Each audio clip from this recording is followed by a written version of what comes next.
Então, iniciamos a nova temporada de Papo Sério, terceira temporada. E agora, uma casa nova, né? ProHub, Estúdio ProHub, nos recebendo para esse momento que, na verdade, gente, representa muito, porque é sobre a hora da virada. Essa é a temática que vai nortear os próximos episódios dessa temporada, que eu espero que seja maravilhosa. Inclusive, eu até botei uma gravata hoje, de tão nervosa e empolgada que eu estou.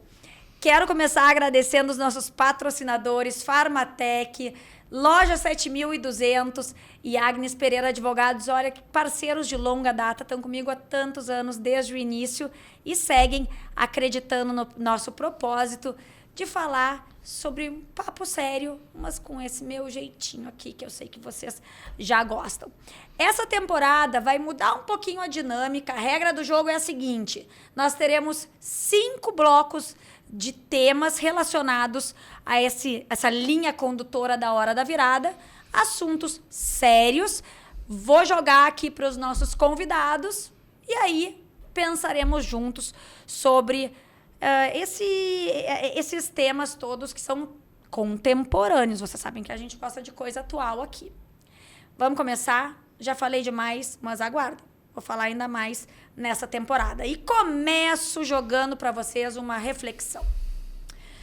Tem uma frase, gente, que ela me incomoda, tá? Incomoda bastante, porque democracia é um termo que todo mundo gosta de falar, né? Mas dizem que é só um sistema político. Eu acho que democracia é bem mais profundo.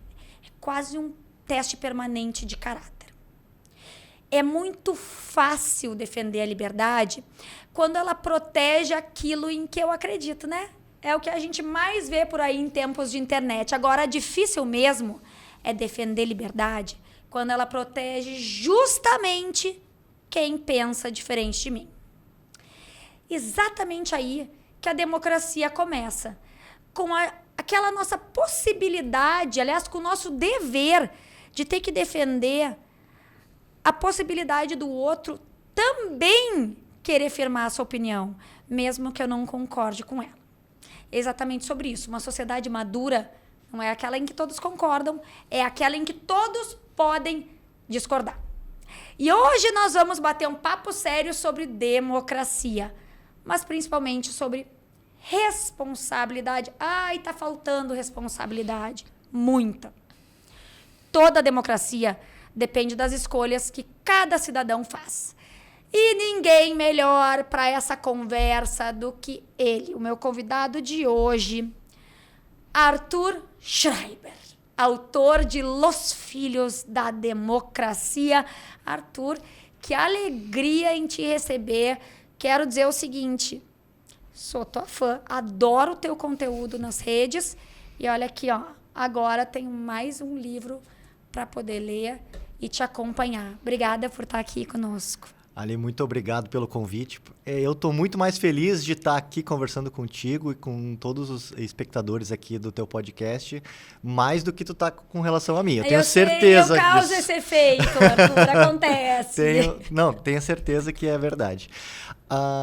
Enfim, esse tema da democracia ele é muito, muito interessante para a gente conversar, especialmente porque há uma discussão no país contemporânea, se a gente vive ou não uma democracia e que tipo de democracia, entre aspas, a gente vive tanto no Brasil como na América Latina ao longo desses últimos anos, né?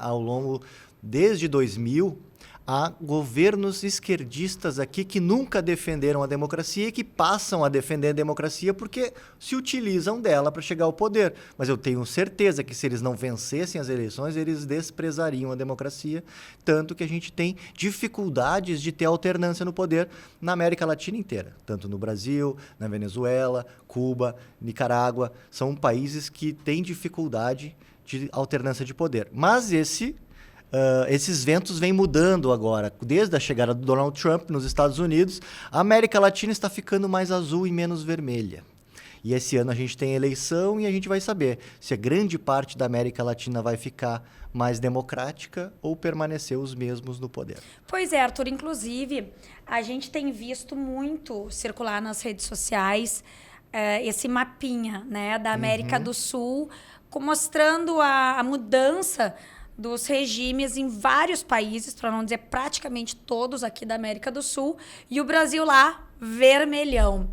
Como é que tu vê a nossa perspectiva? E mais do que isso, eu temo que as pessoas acabem vinculando uma suposta um suposto endireitamento do Brasil necessariamente vinculado ao Trump, quando na verdade ele talvez seja apenas uma ferramenta de pressão para que a gente consiga efetivamente transformar, promover essa mudança. Eu até diria isso, né? Qual é a tua percepção sobre o que vem pela frente? Será que nós vamos ter uma hora da virada aí também? A minha tese é a seguinte. Os Estados Unidos sempre influenciaram muito a América Latina em diversos pontos, porque dentro do ambiente geopolítico, a América Latina é, vamos dizer assim, o quintal dos Estados Unidos, e durante muitos anos, durante séculos, os Estados Unidos influenciaram de um jeito maior ou menor aqui dentro. O que acontece é que quando o Biden e os democratas estavam no poder, e aqui se tornou um país esquerdista, se tornou uma vitória do Lula na última eleição, mas também uma série de governos mais à esquerda foram feitos a partir desse momento, não significa que os Estados Unidos não estavam intervindo. Significa que eles também estavam intervindo. Uma das primeiras medidas do Donald Trump, quando ele chegou lá na Casa Branca, foi desmantelar o sistema do USAID. O USAID, para quem não sabe, é um braço do governo americano que influencia externamente, eles usam como se fosse ajuda humanitária, para influenciar valores que correspondem aos valores do governo americano. Então, o que eles faziam aqui, mas eles fazem também na África, fazem também na América Latina. Eles financiavam agências de checagem, porque eles estavam muito preocupados com o politicamente correto, com a agenda woke, com essas pós-modernidades que tem de discurso de gênero e tudo mais. Então, eles financiavam ONGs, financiavam agências de checagem, para que ela dominasse o ambiente político, dominasse o ambiente social, e candidaturas, obviamente, que tinham esse tipo de discurso e tinham esse tipo de pauta, acabavam se favorecendo, porque, afinal de contas, era difícil de se contrapor a uma agência de checagem. A gente era chamado de propagador de fake news, né? Todo mundo que pensava diferente das agências de checagem eram mentirosos, profissionais, e ganhavam dinheiro com isso, etc. E são narrativas que foram feitas.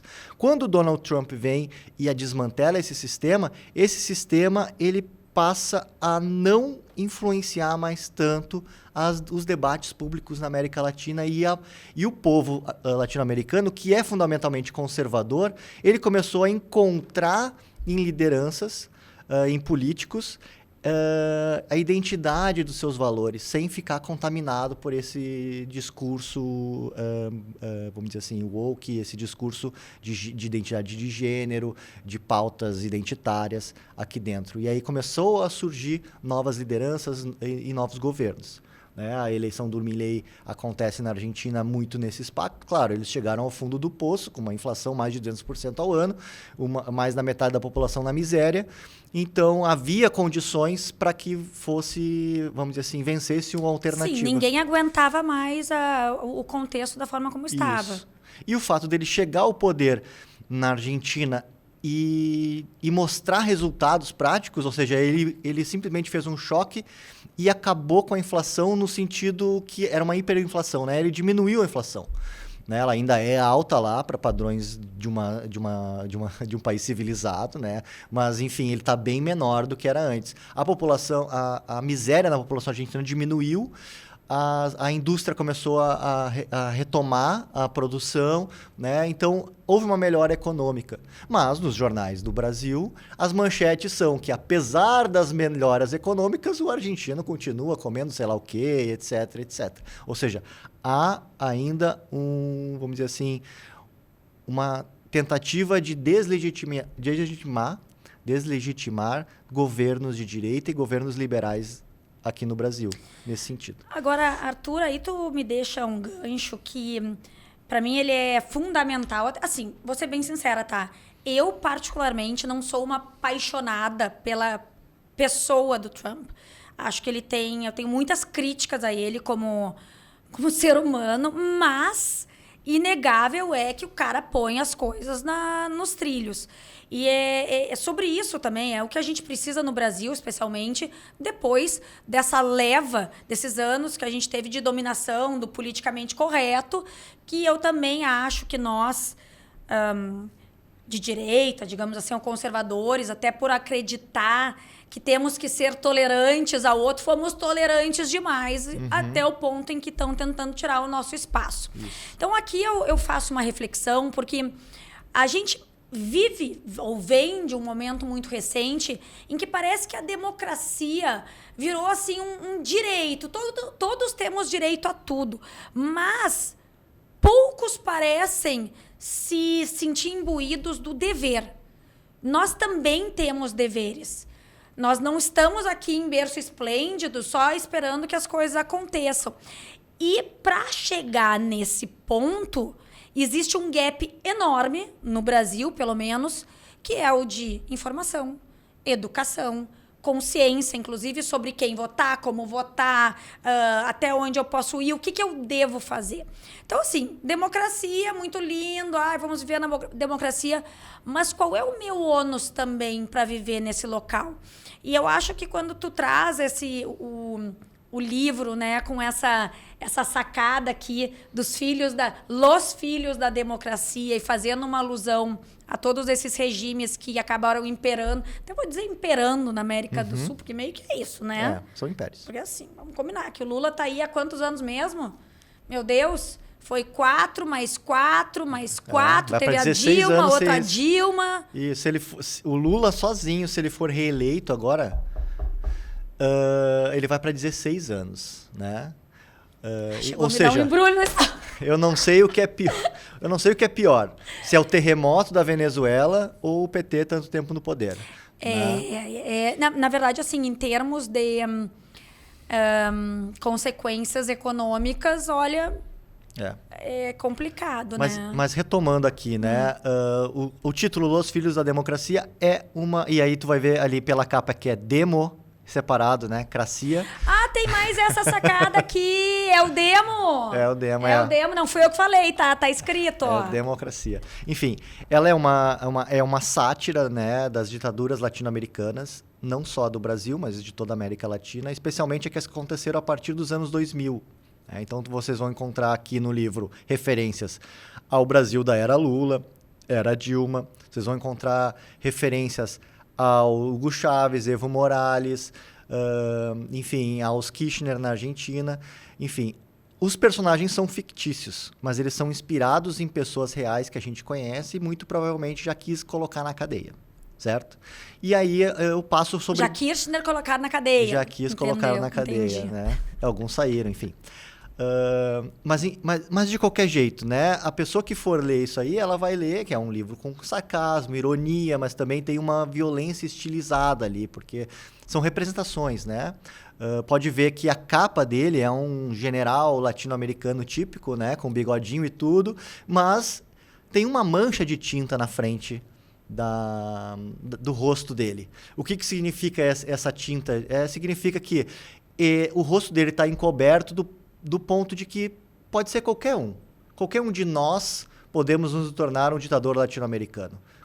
Ninguém está a salvo de ser uma pessoa ruim quando chegar ao poder, porque se tu quer conhecer uma pessoa, dê poderes a ela, né? E aí tu vai ver a integridade da pessoa que se diz a mais santa do mundo, a mais honesta entre todas as almas do país, quando chega e larga o poder, vira uma loucura. Mas também é um quadro. é um quadro em que alguém jogou uma tinta em protesto. Então, além... Isso aqui pode ser outra coisa, além de uma tinta, né? Eu já pensei em, assim, um pombo passando em cima, né? Aí o pombo fez as suas necessidades em cima façam do as suas ditador. interpretações. Enfim, e aí a história é essa, né? São 8 capítulos, cada um é sobre o ponto de vista de uma pessoa, em que ela está narrando, vamos dizer assim, a sua história e se auto-justificando sobre o que ela fez, e ao mesmo tempo, sem perceber, elas estão traçando o seu epígrafo, a sua epígrafe, né? O final da sua carreira, da sua vida. E a história traz lições daí sobre democracia, traz lições sobre ditadura, sobre falta de liberdade, a importância que é, mas também de como o pensamento revolucionário que existe em nós, e aí todo mundo aqui é um pouco revolucionário nesse sentido, provoca disfunções que nós acabamos sendo vítimas do nosso pensamento revolucionário. E a Constituição, e aí trazendo para o Brasil, fazendo link com a democracia, com os deveres e os direitos. A democracia, ela é isso. A democracia no Brasil e a Constituição no Brasil, ela é pródiga em direitos e lacunosa em deveres. Mas ela não é tão lacunosa assim. Se tu for ver, tudo é o Estado. Eu tenho direito à saúde e o Estado tem que me prover. Eu tenho direito à educação, mas é o Estado que tem que me dar. E o Estado não existe. O Estado somos nós. Nós que pagamos impostos e que sustentamos essa máquina. E aí, como é que a gente trata essa ideia de que o Estado tudo tem que prover e nós tudo temos que receber? O Estado precisa saquear o nosso bolso para nos dar de volta coisas, certo? Certíssimo. Eu tô concordando em gênero, número e grau contigo. E aí a gente vive um Estado que é inchado, porque tem muitos deveres a cumprir, então ele precisa se financiar através de impostos, então a carga tributária é de primeiro mundo, só que o Estado brasileiro nunca foi reconhecido pela sua eficiência. O Estado brasileiro, aliás, ele foi conhecido pela sua ineficiência, mas os modelos eles estão aí. Sempre tem um jurista que vai trazer, não, porque o Estado, uma nova regra de direito, o Estado precisa prover. Hoje, só para trazer um exemplo do SUS, que muito se defende o SUS, etc, etc. Ele não tem como atender a população inteira mais carente do Brasil do jeito que a gente imagina.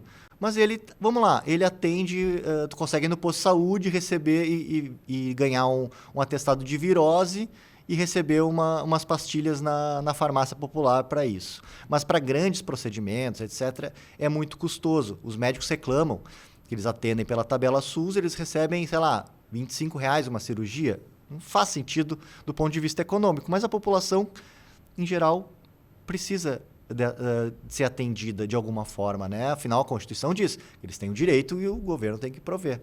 Só que o grande problema não é nem esse. O grande problema é o seguinte: eu tenho direito à saúde, o Estado tem que me dar. Então, assim, se as pastilhas que o governo me dá não são fornecidas pela farmácia, eu tenho que entrar na justiça e a justiça dá. Então, tem casos absurdos. Claro, eu não estou dizendo que é absurdo a doença que a pessoa passa, mas é absurdo do ponto de vista de quem olha o todo do orçamento. Em que um remédio custa R$1 milhão e o governo é obrigado a comprar aquele remédio para dar para a pessoa. Então eu estou tirando R$1 milhão da saúde pública, eu estou tirando R$1 milhão em outros remédios, eu estou tirando R$1 milhão em procedimentos para dar uma pastilha para uma pessoa que necessita daquilo ali, e ela tem todo o direito de receber a pastilha dela, não é esse o caso, mas é o caso de que quem é que tem que pagar a conta. É que aí, Arthur, essa discussão, na verdade, ela é muito longa, até porque, tu vê, eu sou formada em Direito e fui... Toda a minha faculdade eu achei... Tu é formado em Direito também? Sou formado em Direito. Somos advogados, né? Sim. Eu sempre achei lindíssimo a Constituição como estudante, até mesmo quando... Tu quer uma aguinha? Eu aceito.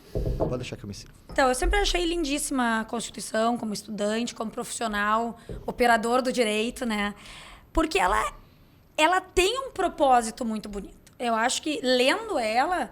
Tu pensa assim, nossa, é sensacional. Vamos viver em um mundo maravilhoso. O problema é que a realidade não consegue converter ela em algo eficiente e que também se sustente. E a grande dor que nós temos hoje, especialmente para quem é empresário, para quem tem o seu negócio, para quem paga imposto, eu diria, né? E não é funcionário público, e nada contra funcionário público. Não é isso. Acho que estão lá, merecem estar lá. O problema é que ficou uma conta deste tamanho, para pouca gente pagar. E aí nós entramos na questão do assistencialismo, né? O quanto estão a cada vez mais trazendo benefícios, direitos, para quem não consegue reverter isso também em uma renda para o Estado. E aí a gente tem lá na ponta o cara que morre esperando o atendimento no SUS. Exatamente. Morreu esperando atendimento no SUS. O vídeo viralizou. Aliás, graças a Deus, temos redes sociais, né? Sim, porque senão a gente não veria esse tipo de coisa. Então, é uma balança que está em desequilíbrio. Daí eu jogo para ti. Nesta equação que não está fechando a conta, o que tu vê como sendo o fator necessário para a gente conseguir fazer essa virada? E isso eu falo, Arthur, independente, inclusive, de partido político, porque o meu medo é que as pessoas vão dizer, porque já estão polarizando. Não, o que é certo, o que é errado. E fato é que nós temos uma dívida desse tamanho e uma carga tributária que é a maior do mundo. Como é que a gente sai dessa? Pergunta de milhões, né? Aí, ó, tá, por favor. Essa aí nem os ministros da economia sabem. Não, né? mas só um o ministro da Economia não precisaria ser uma pergunta tão complexa, né? Ele não ia saber igual. O Haddad, eu tô falando. Eu nem sei quem é esse novo agora. Ele não, é o assessor número 1 dele. Mas, enfim, como é que a gente sai disso aí, né? A gente tem alguns problemas que são necessários a curto prazo. A curto prazo é o seguinte, a gente tem um déficit público gigantesco, juros lá em cima por causa do déficit público, e a gente precisa equacionar isso aí. Está impagável do ponto de vista da dívida do governo por causa dos juros altos. As empresas estão se sufocando, porque elas vão tirar empréstimo e vão se alavancar para poder fazer investimento e tudo mais, e elas estão pagando aí 15%. Na Selic está pagando 15%. Então, o investidor, ao invés de botar dinheiro lá, ele olha e fala assim, é melhor colocar num CDB aqui que vai me garantir o 100% do CDI e eu vou lucrar muito mais se eu colocar esse negócio arriscado de produção, que esse negócio de empresa vai trabalhar e eu não conheço essa história de empresa que vai trabalhar e vai gerar riqueza no Brasil. As empresas aqui estão falindo, é o maior recorde de pedidos de recuperação judicial da nossa história. E grandes empresas, não são pequenas, são grandes empregos. O Pão de Açúcar, né, tomou essa invertida agora, né? Tem várias empresas do varejo também entrando em recuperação judicial. Isso sem falar as que estão indo para o Paraguai, né? Isso, e aí nós temos aí uma fuga de capitais. E isso leva também a... Então, esse cenário que a gente tem, a população endividada, né? E não adianta botar recursos do FGTS da pessoa para pagar a dívida, porque o endividamento é um sintoma, ele não é a causa. A pessoa não está endividada porque ela quer, ela está endividada porque ela precisa comprar comida para almoçar, mas ela não tem renda, então ela compra no crédito e aí ela entra no rotativo do cartão e já era. Ela vai virar escrava do sistema bancário. Enfim, então a primeira coisa que a gente tem que fazer... Na minha visão, claro, é a gente equacionar as despesas via as receitas para que elas encontrem igualdade. A gente precisa equilibrar as contas fiscais para diminuir a inflação, controlar a inflação e poder baixar os juros para poder dar a volta por cima. Porque toda vez que eu equalizo os gastos do governo, eu vou diminuir a inflação e eu vou ter mais espaço fiscal, porque eu vou pagar menos juros. E aí Desculpa, eu tô rindo porque equaliza os gastos do governo, eu fiquei assim... Só que para equalizar os gastos do governo, a gente precisa olhar para essa Constituição que diz que o governo tem que prover tudo. E quando o governo provém tudo, ele precisa gastar tudo. E se ele não tem dinheiro, ele toma emprestado através da dívida pública, que é essa dívida que a gente tem que pagar. Então já se pagou mais de 1 trilhão de reais agora, esse ano, em 12 meses, de juros da dívida. Né? E essa dívida existe porque a gente tem que financiar programas sociais. E ao invés da gente reduzir o Estado para dentro daquilo que ele realmente tem que entregar à população, a gente tem as estatais hoje que têm que ser privatizadas. Por quê? Porque elas geram déficit gigantesco. Saiu agora, essa semana, mais de 7 bilhões de reais em prejuízos nas estatais. E esse dinheiro de prejuízo sai da onde? Né? Sai do imposto que a gente paga. Do nosso bolso. Do nosso bolso, evidentemente. Eu acho, Arthur, que uma das coisas mais graves que eu percebo, eu acredito que tu também tenha esse olhar, até mesmo pelos teus seguidores, né? Pelo retorno que tu tem ali, é que as pessoas, no geral, não têm a mínima noção do básico em relação ao que a gente está conversando aqui. E assim, eu não estou dizendo que essas pessoas estão erradas, que são ignorantes, mas parece que está todo mundo vivendo tão alheio a certos conceitos básicos, né? Como, por exemplo, nós pagamos impostos. Quem está lá são funcionários. Os nossos representantes são funcionários públicos. Nós precisamos enxugar os gastos do governo. E aí entra um conceito que é, né, a discussão do Estado mínimo e do Estado máximo. E toda vez que a gente fala em Estado mínimo, em enxugar os gastos, em ter um Estado menos invasivo, que cuide menos das pessoas, parece que tu é o mauzão. Uhum. Aí tu é o mauzão. Tu não tem coração. Tu não tem coração, tu não quer cuidar dos pobres, deixa as pessoas morrerem, então. Não é isso. Elas estão morrendo por causa disso. Exato. Elas estão morrendo na fila do SUS porque nós temos um Estado que gasta extravagantemente. Então, eu queria que tu trouxesse esse teu olhar também sobre essa mudança, essa questão do Estado mínimo, né? Não necessariamente o que é, mas, gente, nós precisamos reduzir o custo da nossa estrutura governamental, pública. Sim. O que a gente teria? Saúde, beleza, merece ter. Segurança, ok. Educação. Deu. O resto das pessoas também têm que ser adultas e correr atrás do seu. Uhum. Eu vou dar esse exemplo das estatais, tá?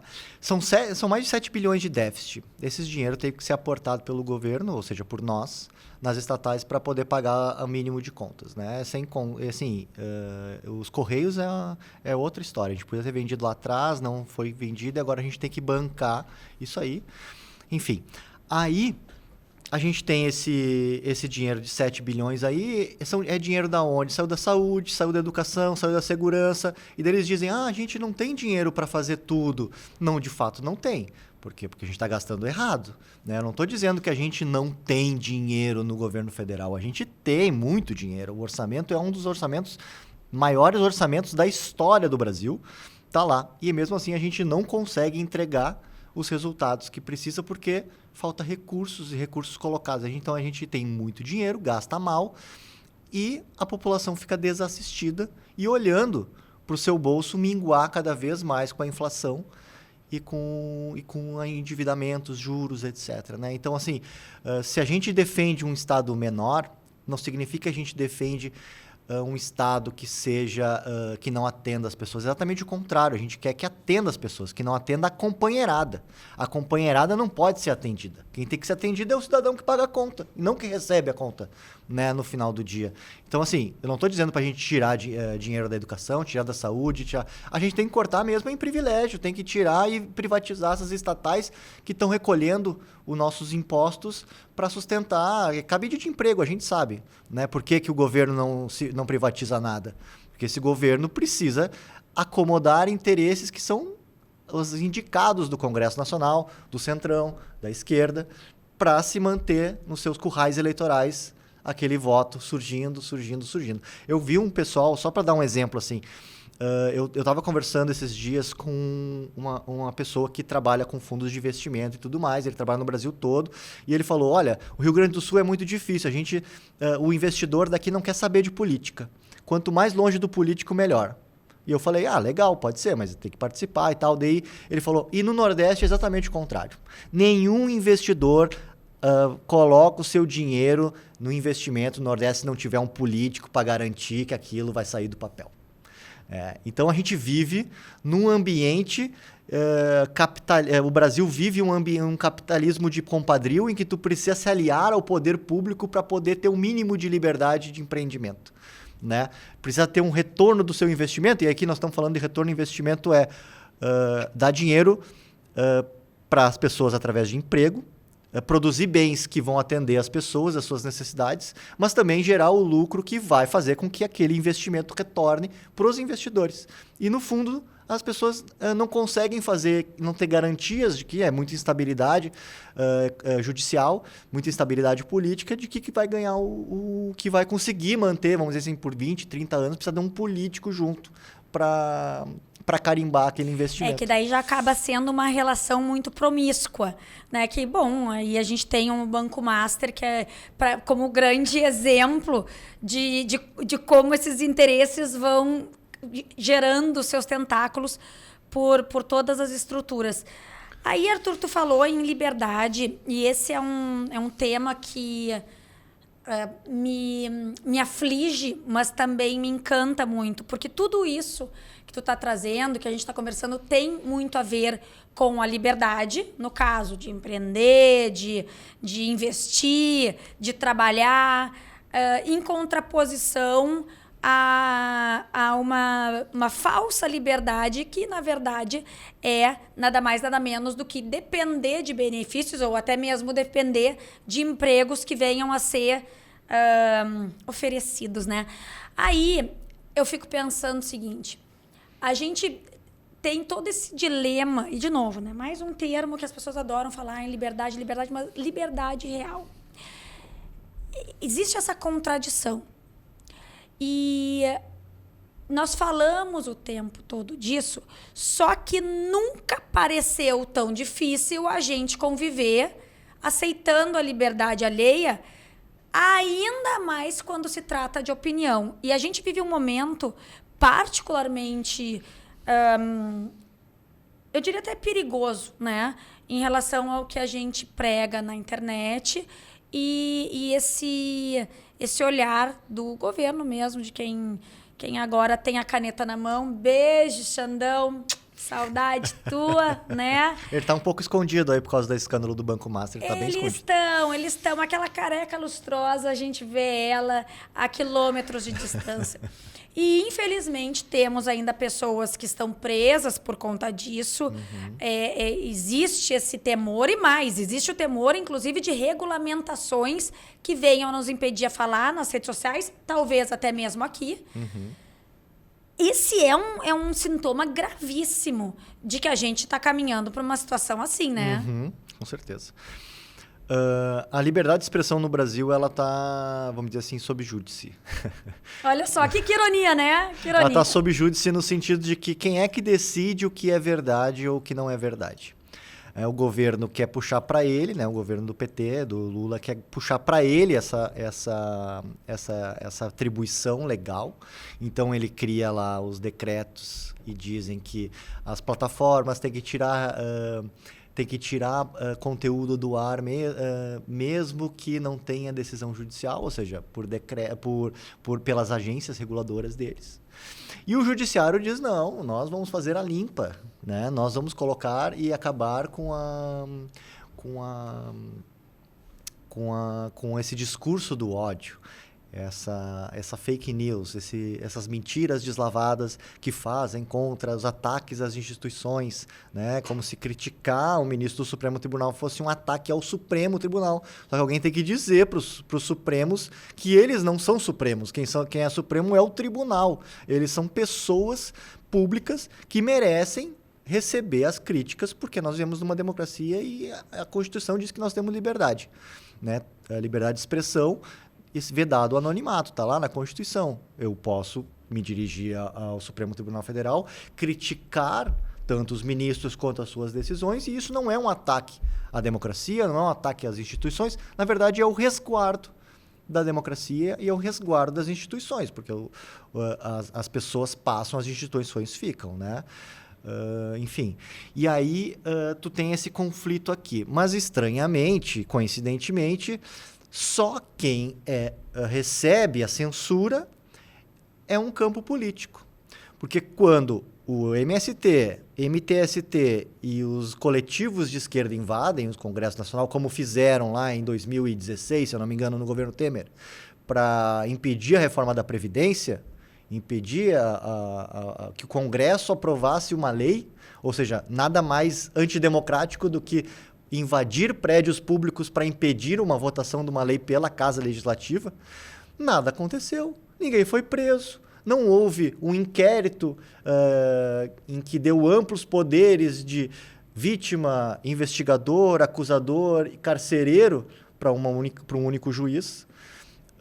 E a gente não viu nada disso. Mas daí quando um grupo de idosos, um grupo de homens, mulheres, fazem uma coisa muito parecida com o que aconteceu lá em 2018, vira golpe de Estado.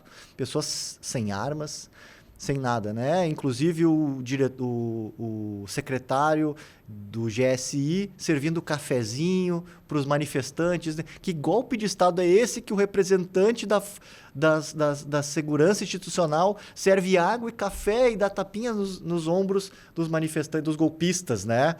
Não existe um golpe de Estado. Foi tudo uma grande, vamos dizer assim...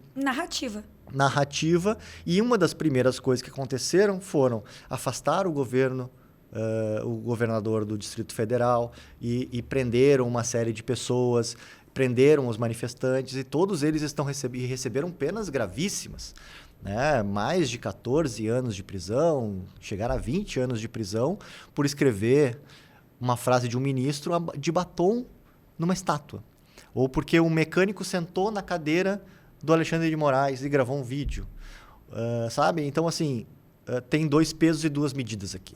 Não, totalmente. E essa tu resgatar esse episódio que ocorreu na Câmara anteriormente é muito importante, porque quando a gente fala, né, Arthur, e meu Deus, quantas vezes...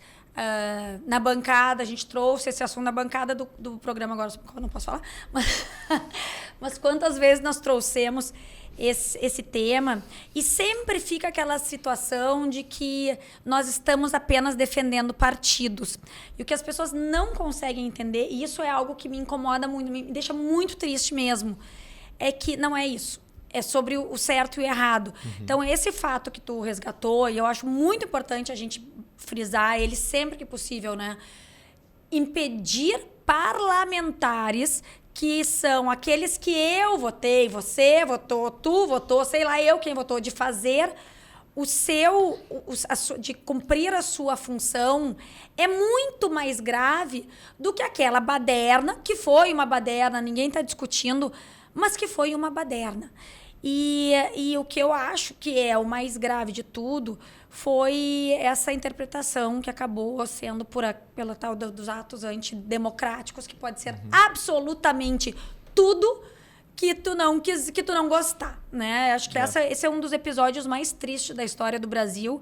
Vai demorar anos ainda para que a gente consiga superá-lo, mas tu traz muito bem esse resgate, porque nós, enquanto não entendermos a gravidade do que aconteceu, a gente não vai conseguir dar esse passo a mais, que é compreender a importância da nossa liberdade. E ainda em relação a esse tema, gente, entendam, existe já lei que prevê, se o Arthur vier aqui e der a opinião dele e me xingar, a medida não é censurar o Arthur, é processar judicialmente o Arthur para que aí tu me indenize de um jeito, né? Indenize, digamos, civilmente, ou vá preso, conforme for, se for algo que tu me... Se for calúnia, difamação, etc. Então, eu gosto de fazer assim bem um tati-bitate mesmo, para as pessoas entenderem, isso já existe. Tu já não pode passar de um determinado limite, mas a nossa liberdade tem que ser preservada sob pena de daqui a pouco eu ou tu não poder estar aqui falando. E o que a gente verifica ali é... Por exemplo, eu vou dar só um exemplo do que aconteceu com o Twitter, o antigo X, né? havia críticas ao Supremo Tribunal Federal e vamos dizer assim, tweets e opiniões que podiam ser interpretadas de um jeito como se estivesse pedindo a abolição democrática do direito, alguma coisa assim, embora a gente saiba que praguejar não significa golpe de Estado e nem praguejar na internet ainda é pior do que praguejar na vida que a gente tem, né? Sei, eu quero ver quantas pessoas que te xingam ou que me xingam se parariam aqui na minha frente não... pra dizer aquele monte de absurdo, né? Isso. Tu quer saber se aquela pessoa, aquela crítica, né? Coloca ela na frente a frente, ela não vai falar, ela vai ficar quietinha. O que foi a pior coisa que te chamaram já, o que te falaram, assim? Tu sabe que eu não recebo críticas. Não, olha aí, gente, tá aberto. Ele não... Quer dizer, não é que eu não receba, né? Mas assim, nunca me chamaram de nada, sabe? Nunca tive nenhum tipo de discurso de ódio contra mim. Até porque eu falo muito sorrindo, muito irônico, muito sarcástico. É muito fofo, assim, né? Fofo mais ou menos, né? Aí... O que acontece? As pessoas, elas nem têm muito o que dizer, né? Tu é um golpista. Já me chamaram de golpista, né? Isso não é nada. Sim. E se me chamasse também, eu dou risada, né? Eu gosto que tem alguns perfis de esquerdistas que vão lá e aí eles reclamam e xingam, mas é tudo assim, isso é fake news, alguma coisa assim. Mas também não te trazem o argumento, né? Não, daí o que eu faço? Como é o contraponto, entre aspas, eu fixo aquele comentário no Instagram. Eu fixo lá. Aí tu pensa assim, mas tu tá fixando um comentário? Sim, porque ela tem o direito de reclamar e as pessoas têm o direito de reclamar sobre ela. Então, assim, normalmente quando eu faço isso, tem uma chuva de comentários dos seguidores, das pessoas que estão engajadas na página, dando o seu contraponto em relação ao contraponto do colega, né? Então, assim, existe... eu privilegio, eu não deleto nenhum comentário, eu não oculto nada. Inclusive, quando o Instagram oculta os comentários, eu vou lá e desoculto. Porque eu acho que todo mundo, por pior que seja o comentário, tem direito de fazer. E eu fixo ainda os comentários que são críticos para que as pessoas saibam que tem ali, vamos dizer assim, o contraponto. E aí tem discussões, isso gera uma discussão importante. Que são interessantes, né, Arthur? Na verdade, assim, a verdadeira democracia também seria sobre isso. Tu é um verdadeiro filho, não los filhos da democracia, tu é um verdadeiro filho da democracia, exatamente porque a gente tem que ouvir o outro lado. Muitas vezes até pode ter um mínimo de razão. Só que isso tem que gerar, tem que levar a uma conversa onde haja o interesse de ambos em agregar um ao outro. Esse é o problema, a gente não vê isso. O que a gente vê é um cálculo político, né? E esse é o ponto mais triste de tudo. Eles não querem censurar porque eles discordam do que tu fala. Eles não querem te censurar porque aquilo vai provocar um efeito nas pessoas. Eles querem te censurar porque nós estamos perto de uma eleição e é preciso calar a oposição para que não tenha contraponto e as pessoas indecisas votem no que tiver uma rejeição menor. E a gente sabe que crítica gera rejeição. Então, assim, é como eu falei lá no início do programa, eles amam a democracia até o momento em que a democracia não os favorece. Até o momento em que eles não ganham eleições na democracia. Então, eles querem acabar com a democracia, porque o projeto não é um projeto de governo, não é um projeto de Estado, é um projeto de poder. E esse projeto de poder depende de chegar, de tomar o poder, como disse um dos grandes filósofos do PT. Né? Nós não vamos ganhar a eleição, nós vamos tomar o poder, que é diferente. Né? O que significa tomar o poder? Significa trabalhar as instituições para que as instituições aparelhadas como elas são, deem um resultado eleitoral que a gente quer. Eu não estou dizendo que as urnas são fraudadas ou não, mas é óbvio que quando tu coloca 2 pesos e 2 medidas no discurso político, tu está favorecendo uma coisa. E aqui a gente volta lá para o início da nossa conversa, quando eu falei da USAID. A USAID fazia exatamente esse tipo de coisa. Eles financiavam agências de checagem, financiavam jornais, financiavam programas do governo para favorecer um tipo de discurso contra um outro que eles consideravam não sendo democrático. Só que esse outro é o sentimento conservador da população. E aí, quando tu tem esses 2 pesos e 2 medidas, significa tu tem financiamento externo, promovendo, inclusive, dinheiro no TSE para promover esses tipos de pauta, de democracia, de identidade de gênero, né? Tu tem, quando isso acaba, esgota um pouco do financiamento, mas ao mesmo tempo tu tem aí uma retroalimentação desse discurso, porque os ministros que chegaram lá têm esse discurso, porque os ministros do STJ têm esse discurso, do Tribunal de Justiça tem esse discurso. É muito difícil de tu ter, no nosso campo político, pessoas ocupando esses espaços de poder para decidir sobre o que é verdade e o que é mentira, né? E aí a gente começa a ser censurado. E assim, ser censurado das coisas mais banais, né?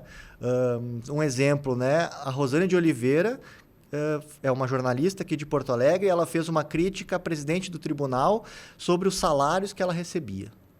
A presidente do tribunal entrou na justiça pedindo reparação por danos morais e ela recebeu uma indenização, ela foi condenada no primeiro grau a uma indenização absurda. 500 mil reais foi uma coisa assim. Um pouco mais até, acho que foi 600 mil, Nossa. assim, R$500 mil por ter exposto o vencimento da desembargadora que estava, olha, disponível online no site do tribunal.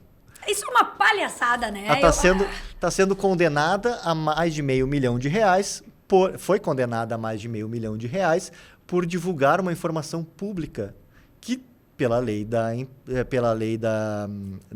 transparência, deveria obrigatoriamente se tornar pública. Aí, claro, o tribunal ficou tão constrangedor que o Tribunal de Justiça acabou tirando essa condenação e liberou pela liberdade de imprensa. Imagina que a imprensa não pode fazer críticas ao poder porque é um ataque institucional. Enfim. E aí, esse é um exemplo do quão impregnado tá, e aí cada juiz e cada desembargador e cada ministro se torna um pequeno Alexandre de Moraes para censurar, para perseguir aqueles que pensam diferente e não de acordo com o que eles pensam. Arthur, depois que tu me fez agora ter calafrios e imaginar o pesadelo terrível de ter vários juízes sendo pequenos Alexandre de Moraes, já vai me dar um negócio aqui.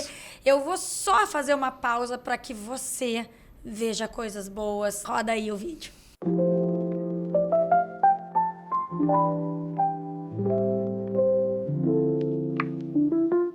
Qualidade de vida é o que todos nós queremos. Viver mais, mas viver melhor.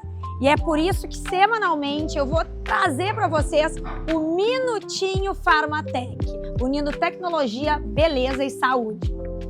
Oi, pessoal, tudo bem? Vim mostrar um pouquinho da Farmatec, que é essa farmácia de manipulação que eu amo de paixão para o nosso público no Papo Sério.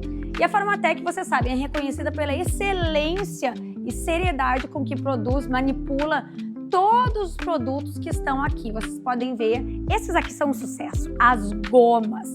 As gomas substituem aquele monte de cápsula de uma forma gostosa, tem um gostinho maravilhoso. Até creatina a gente pode experimentar em gomas, vocês sabem que a creatina tá com tudo. Gomas de colágeno, melhora a pele, melhora cabelo, melhora a unha, melhora tudo. Aqui a gente tem também o café funcional, tem até um que é anti-celulite. Que delícia, maravilhoso, já experimentei, aliás, experimento sempre que venho aqui.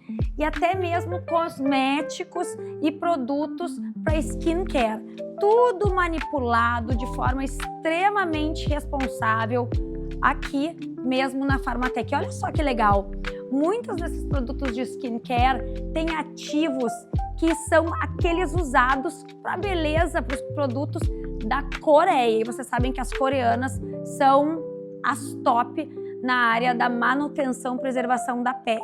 Mas aqui você encontra tudo isso e muito mais. Eu vou dar dicas para vocês todas as semanas.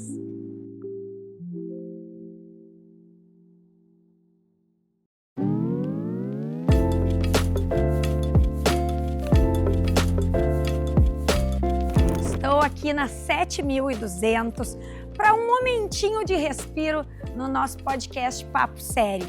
E olha, tem cada coisa linda aqui, que vontade que esse momentinho seja um momentão. É uma peça mais linda que a outra e tem tudo para a sua casa, mas não só isso.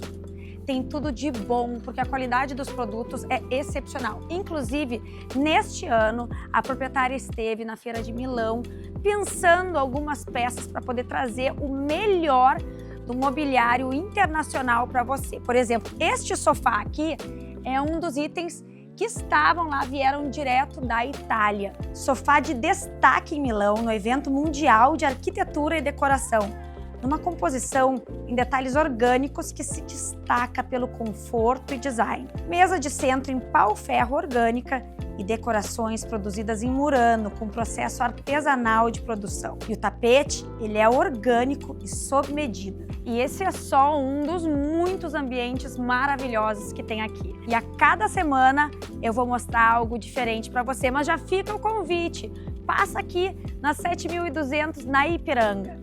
Aqui tem tudo para a sua casa.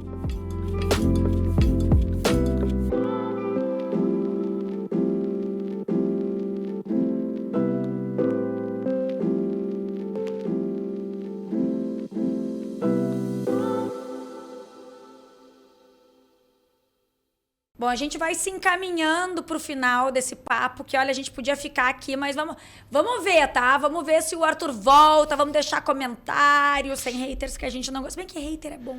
Fixa o comentário do hater lá que dá também, certo. Que dá engajamento. Você que é hater, saiba que você está nos ajudando.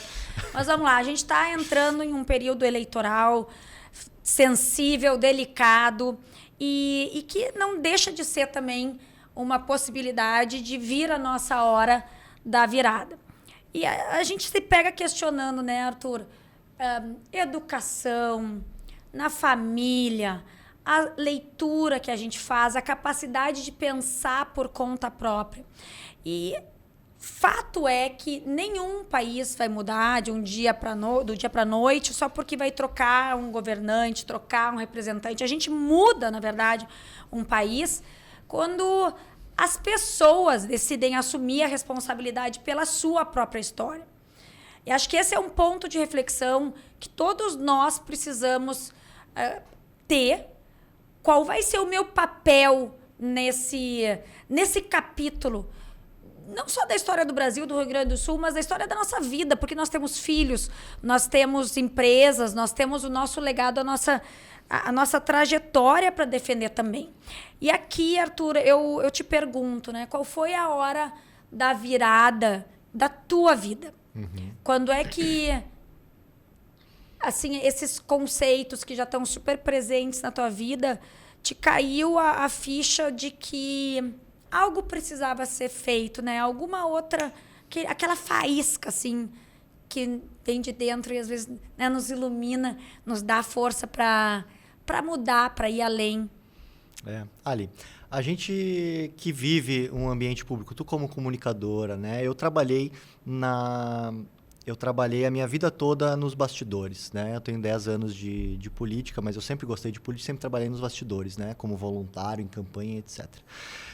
Chega um momento em que, tu trabalha bastante, tu faz todo o trabalho que tem que ser feito, mas ainda é muito pouco, né? Então, a gente olha para as pessoas e se inspira nelas e sabe que qualquer pessoa, independente da filiação partidária, independente do que acredita, ela tem a possibilidade de transformar a própria vida e a vida das pessoas que estão ao redor dela.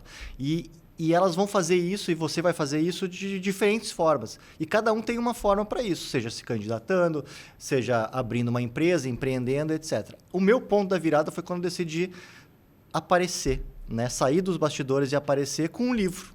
E a história é mais ou menos assim, eu tinha escrito esse livro, comecei lá em 2016, terminei agora, no ano passado, passei pela revisão, eu sempre gostei muito de ler, e sempre foi um sonho meu ter um livro publicado. E aí eu cheguei à oportunidade de fazer isso. E aí o meu editor disse, olha, Arthur, tu precisa gravar uns vídeos para poder divulgar o livro, porque, enfim, a gente vai ter que vender pela internet.